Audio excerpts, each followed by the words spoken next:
খারা জাবার কি হয়? দাল জাবার। আবার টান দিলি না, দাল টান হবে।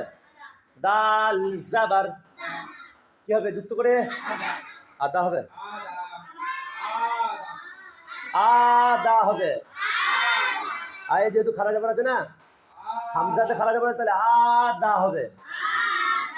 মিম জাবার যুক্ত করে আদামা। আদামা। তারপর হামজা খারা জাবার কান্দে দা মিম জাবার টান হবে। তাহলে কি হবে? যুক্ত করে আমা। আমা। নুন জাবার যুক্ত করে আমানা।